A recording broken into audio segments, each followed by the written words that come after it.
Kapag naisip mo ang arko ni Noah, siguro ang naiisip mo ay isang malaking bangkang gawa sa kahoy na puno ng mga hayop na magkakapares ang bawat uri.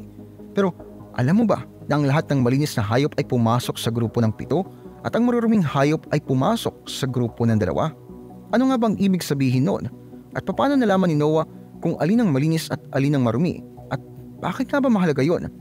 Sa videong ito, tatalakayin natin ng mga dahilan at kahulugan ng pagkakaiba sa pagitan ng malinis at maruming hayop sa konteksto ng arko ni Noah. Titingnan natin ang mga ebidensya sa Biblia, ang mga praktikal na implikasyon at mga simbolikong kahalagahan ng kaakit-akit na bahagi ng kwento. Sa huli, magkakaroon ka ng mas malalim at mas mayaman na pag-unawa sa isa sa pinakasikat na pangyayari sa Biblia. Pero bago tayo magsimula, make sure na i-hit mo yung like button at i-subscribe ang channel ko kung hindi mo pa nagagawa. At kung gusto mong ma-notify sa bawat bagong video, i-click lang ang bell notification. Malaking tulong sa akin yan at sobrang na-appreciate ko yun. Nagawa mo na? Simulan na natin. Ang main source ng info tungkol sa arko ni Noah at sa baha ay yung sa Book of Genesis nga, chapter 6 yan hanggang chapter 9. Sa mga chapters na ito, nagdesisyon ng Diyos na sirain ang kasamaan ng tao at ang korupsyon ng mundo sa pamamagitan niya ng pagpapadala ng malaking baha. Pero iniligtas niya si Noah at ang kanyang pamilya na matuwid at tapat at inutusan silang gumawa ng arko at punuin ito ng mga hayop. Ang mga verse na related sa topic natin ay matatagpuan sa Genesis chapter 7 verses 2-3. Ang sinasabi ay, sa lahat ng tao'y ikaw lamang ang nakita kong namumuhay ng matuwid. Magdala ka ng 7 pares ng bawat hayop na malinis at 1 pares naman sa hindi malinis. 7 pares din sa bawat uri ng ibon ang iyong dadalhin. Ang mga talatang ito ay malinaw na nagpapahiwatig na dinala ni Noah ang 7 pares ng malinis na hayop at 1 pares ng maruming hayop sa loob ng arko. Pero ano nga bang ibig sabihin ng malinis o ng marumi? At paano nga ba nalaman ni Noah kung aling mga hayop ang nabibilang sa aling kategorya? Ang pagkakaiba sa pagitan ng malinis at maruming hayop ay batay sa Jewish dietary law na kilala rin bilang kashrut. Ayon sa batas na ito, ang ilang mga hayop ay pinapayagan o pinagbabawal na kainin ng mga Hudyo batay sa kanilang pisikal na katangian at pag-uugali. Halimbawa, ang mga hayop sa lupa ay dapat may split hooves at ngumunguya ng kanilang pagkain. Ang mga hayop sa dagat ay dapat may palikpik at kaliskis. Ang mga ibon ay hindi dapat mga ibon na nanguhuli o nangangalap ng patay na hayop. At ang mga insekto naman ay dapat may kasamang paa at mga pakpak na sumasakop sa karamihan ng kanilang katawan. Pero alam mo ba yung mga hayop na hindi sumusunod sa mga kriteryang yan? Kinukonsidera na lang marumi at bawal kainin. Halimbawa nito ay ang baboy, kuneho, kamelyo, kabayo, talaba, hito, agila, kuago, paniki at gagamba. Lahat yan ay mga hayop na hindi pwedeng kainin. Hindi sinasabi sa Biblia kung saan nanggaling ang batas na ito sa pagkain. May ilang scholar na nagsasabi na maaaring na-impluwensya sila ng mga sinaunang kasanayan ng mga Egyptian at Babylonian. Ang iba naman ay nagtatalo na maaring ito raw ay layunin na mag-promote ng kalusugan, kalinisan o pagkakakilanlan sa lipunan. Pero ang pinakakaraniwang paliwanag sa mga Jewish ay utos to ng Diyos na nagpapakita ng kanyang kalooban at kabanalan. Tungkol naman sa kung papaanong nalaman ni Noah kung aling hayop ang malinis o marumi bago ibinigay ang mga batas sa pagkain kay Moses sa bundok Sinai centuries pagkatapos nito. Well, may iba't ibang opinyon ang mga Hudyo dito. May nagsasabing baka mayroon si Noah na natural na pakiramdam o prophetic revelation mula sa Diyos. May iba rin na nag-iisip na maaring ang pagkakaiba ay base sa kung ang mga hayop ay pwedeng isakripisyo o hindi. May iba pa na nagsasabing alam na ng mga tao kasama si Adan at ang mga sumunod sa kanya ang mga batas na ito mula sa oral tradisyon. Kahit papaano, alam ni Noah kung aling hayop ang malinis o marumi. Totoo na mas marami siyang dinala na malinis kaysa sa marumi sa loob ng arko. Pero bakit nga ba? At ano nga ba ang naging bunga ng desisyong ito?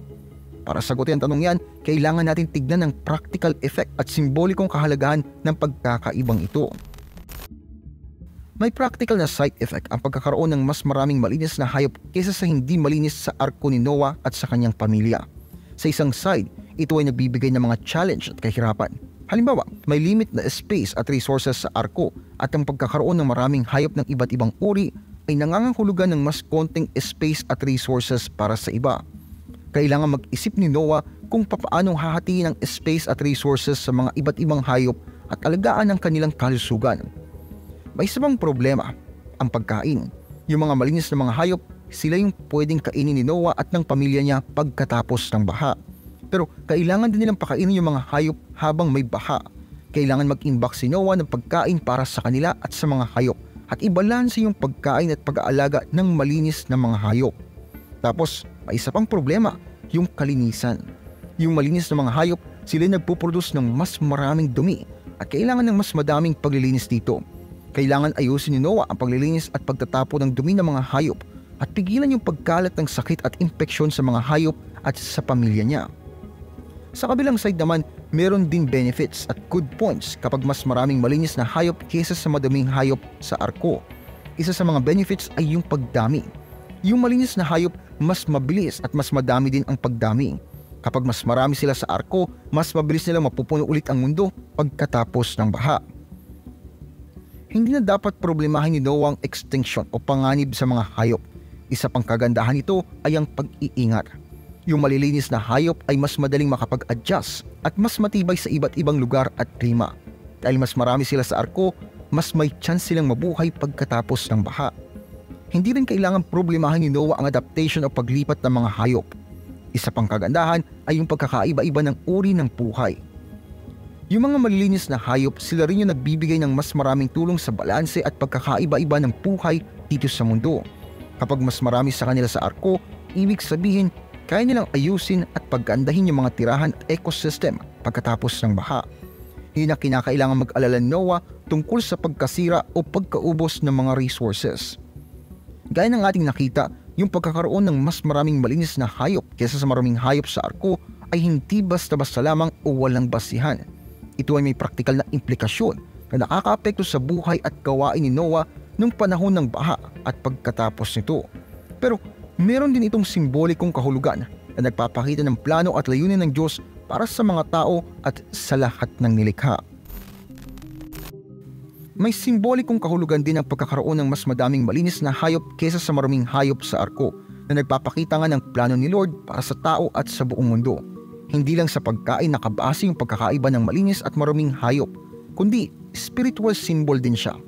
Tumutukoy ito sa paghihiwalay ng mga taong close sa Diyos at sa ibang parte ng mundo, sa pagitan ng banal at makasalanan at sa pagitan ng pagsunod at pagsuway. Halimbawa, yung malinis na mga hayop din ang ginagamit sa mga covenant sa Diyos, tulad ng isinakripisyo ni Abraham ang malinis na mga hayop sa Genesis 15 at nung isinakripisyo ni Noah ang malinis na mga hayop pagkatapos ng baha sa Genesis 8. Yung malinis na mga hayop ay simbolo ng katapatan at pagsunod ng mga tao sa pangako at sa utos ng Diyos. Isa pang halimbawa, yung malinis na mga hayop din ang ginagamit sa pagsamba ng Diyos, kaya nung si Moses ay nagsabi sa mga Israelita na magbigay ng mga hayop na malinis bilang handog na sunugin, handog na pangkapayapaan at handog para sa pagkakasala na matatagpuan naman sa Leviticus 1-7.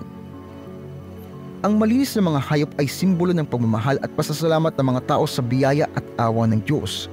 Isa pang halimbawa, yung malinis na mga hayop din ang ginagamit para manghula sa mga gagawin ng Diyos sa hinaharap. Tulad na nakita ni Isaiah yung isang pangitain ng seraphim na may 6 na pakpak sa Isaiah 6. At nung nakita ni John yung isang pangitain ng 4 na nilalang na may iba't ibang mukha sa Revelations 4. Ang malinis na mga hayop ay simbolo ng lakas at karangalan ng presensya at kapangyarihan ng Diyos. Kung titingnan natin, hindi lang basta-basta at walang dahilan yung pagpapadala ng mas maraming malinis na hayop kaysa sa marumi sa loob ng arko. May kahulugan to na nagpapakita ng plano at layunan ng Diyos para sa tao at sa buong nilikha. Ito rin yung nagpapahiwatig na magkakatotoo yung plano ng Diyos kay Jesus Christ na dumating para linisin tayo sa ating mga kasalanan at gawing banal sa harapan ng Diyos. At itong video natin for today, sana'y nagustuhan ninyo at natuto kayo ng bagong kaalaman. Kung nagustuhan ninyo, pakilike na lang po yung video at mag-subscribe kayo sa channel para sa mga ganito pang video. Huwag kalimutang i-click yung bell notification para ma-update kayo kapag may bago akong video. Sa video na ito, nakita natin na mas madami yung malinis na hayop na sinama ni Noah kaysa sa marumi sa loob ng arko at may practical at simbolikong kahalagahan yung desisyon na yun. Natutunan natin ang pagkakaiba ng malinis at maruming hayop na base sa batas ng mga Hudyo tungkol sa pagkain at ito ay nagrerepresenta ng paghihiwalay ng mga tao ng Diyos sa ibang mundo, ng kabanalan at kasalanan, ng pagsunod at pagsuway. Na-realize din natin yung mga malilinis na hayop ay ginagamit para sa mga kasunduan, pagsampa sa Diyos at ang prophecy na gagawin ng Diyos sa hinaharap. Sa huli, napagtanto natin ang malinis na hayop ay nagpapahiwatig sa katuparan ng plano ng Diyos kay Hesukristo na dumating para linisin tayo mula sa kasalanan at gawin tayong banal sa harapan ng Diyos. Sana nagbigay ito sa inyo ng mas malalim at mas malawak na pag-unawa tungkol sa isa sa pinakasikat na pangyayari sa Biblia. Sana rin na-inspire kayo na mag-isip at magmuni-muni sa inyong sariling relasyon sa Diyos at sa kanyang nilikha. Ang kwento ng arko ni Noah ay hindi lang about survival at judgment. Ito rin ay kwento ng pananampalataya at pag-asa. Ito ay kwento na nagpapaalala sa atin na ang Diyos ay tapat sa kanyang mga pangako, maawain sa kanyang mga tao at sobrang powerful sa kanyang nilikha. Ito ay kwento na nag-iimbita sa atin na magtiwala sa kanya, sambahin siya at maglingkod sa kanya. Maraming salamat sa panonood. Kung may tanong o komento kayo, comment na lang sa ibaba. Hanggang sa susunod, kita-kits tayo sa next video. Maraming salamat po sa inyong panonood. Kung mahilig kayo sa history, mystery, religion, urban legends at iba pa, paki-subscribe naman po ang isa kong channel, ang Libro. May bagong videos po every week. Paki-like at paki-follow na rin po ang aking Facebook page. Muli, maraming salamat po. Maraming salamat lalo na sa mga solid supporter na sina